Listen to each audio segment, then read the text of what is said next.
Wow, okay, I'm getting so many questions about low-light houseplants, so let's have an honest discussion about what that is and what that means. Let's get real honest real quick here. Yeah, that's not really a thing. Now, the first issue we run into here is that people think that low light means no light, and that's not really true. If you were an animal that got your food from the sun, and then suddenly somebody started depriving you of your food, well, there's some plants that die really slow. And there's a difference between surviving and thriving. So honestly, we need to change the question of what plants thrive in low light to how do I augment my space to give my plants the best light and the best love that they need to thrive. At first, we might think that mirrors are reflecting light around our space, but actually because of the silver in them, they're absorbing light. Think of the ZZ plant like a bear. Sure, it's stored up enough energy to hibernate through the winter, but if it stays in that hole too long, it's gonna die. Do you ever check on your plants early in the morning and it looks like they're crying? This is a totally natural process. It's called guttation. As the roots of your plant absorb water overnight, pressure starts to build in these roots. That pressure then forces moisture and excess chemicals out of the tips of the leaves of the plant. So congratulations, now you know one of those fancy plant words, guttation. Look at you getting all smart with your plant. I'm gonna teach you how to turn this little sapling into a bonsai. Let's get it. Take a spoon and dig them out. Once your little saplings out the dirt, get all the rest of the dirt off the roots. Plant it.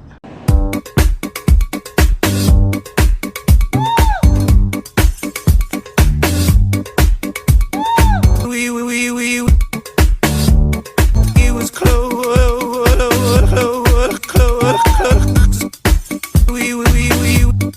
Domestic.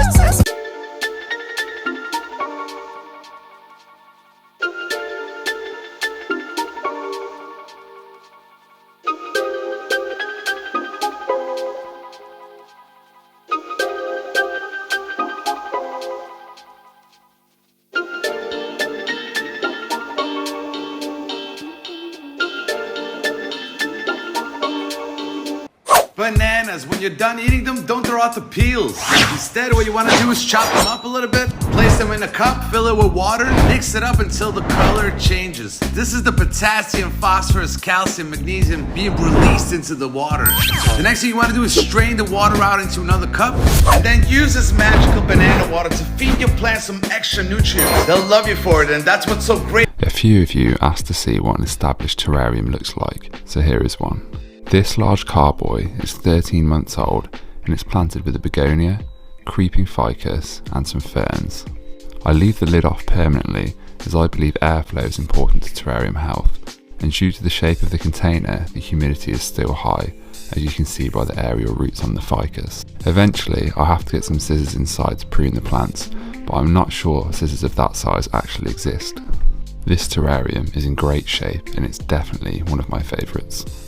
I'm sure you've heard that snake plants love low light, and that's a lie. As a botanist, I'm way more interested in you maintaining your plants than you just buying plants every week because you kill them. And the whole living in low light is just a complete lie.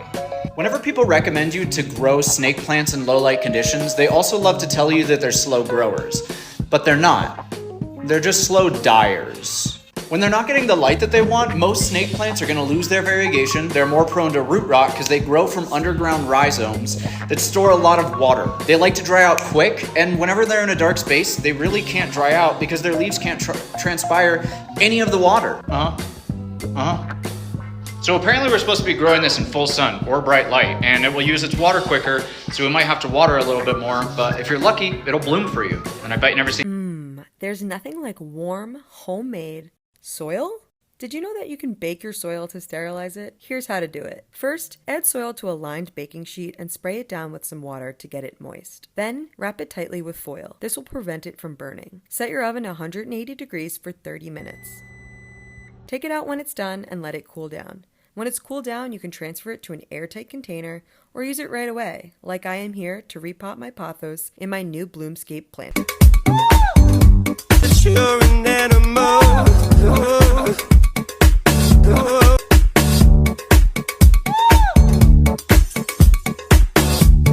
It was close. We domestic.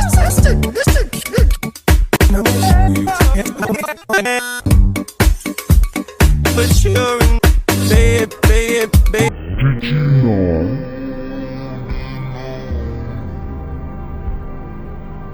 If you keep your face upright much, you'll get. I've had a really stressful week and I'm going to relax by filling this glass orb with some amazing mosses. First, the soil goes in and I arrange it on a gradient so it's higher at the back and lower at the front. Next, I water the soil, which keeps it from moving during planting. Moss time. There are a few different species in here, but I'm going with greater fork moss, spear moss and cushion moss. I break each one down into smaller pieces so they can fit through the opening and slowly fill the orb with the lush moss. I felt like the terrarium needed a real focal point, so I chose this incredible moss, which is called Perobrium dosianum, that was gifted to me from one of my students.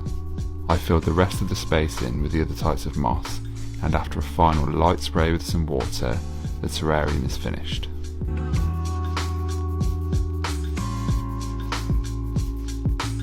One quick tip when watering your snake plant. Oftentimes people will water the leaves and water will get down in here. Snake plants are quite prone to fungus and rot when their leaves get wet. So best thing you can do is take your watering can and just water around the soil, avoiding the water getting into this crown area. My favorite way to avoid the leaves getting wet is actually to bottom water. So set your plant in a tray of water and let it soak up through these drainage holes. Once the water has reached the top and your topsoil is damp, you know that the watering is finished. You can dump out the excess water. Are spider plants toxic for your cat? I mean, well, kind of, but not like deadly toxic, but... Well, I'll just tell you the story so far. When we say they're kind of toxic, it's because they're kind of hallucinogenic. But like, you know how catnip is kind of hallucinogenic? Similar to opium, spider plants contain an organic molecule called saponin. For you chemistry buffs, this molecule is both polar and non-polar, just like me. Ba-ding. Is it mildly hallucinogenic to humans? No. So what's it doing in there? I don't know. This tasty morsel your cat's gonna love. So is it toxic? Yes. Is it toxic? No, but it's not gonna kill your cat, but it's gonna kill your plant. Plant friends, let's just ignore how I look and sound. I've been a little under the weather the last week, but thankfully I tested negative for COVID. A lot of you wanted to know what the heck is pon. Pon is a mineral substrate completely meant to replace soil. Similar to leca, it adds a lot of airflow for your plants, so it can prevent things like disease and rot. This is typically what it's made out of, things like pumice, lava rock, and slow release fertilizer. So no, you do not have to add nutrients. You'll usually see them in self-watering pots like this, but it doesn't have to be that fancy. I personally like having them in clear pots so I can monitor the roots. If you are a plant parent throwing away plastic cups, you're doing it wrong. We do not waste. If you've been looking for a sign to try pon, this is it. I can promise you it is way easier than soil.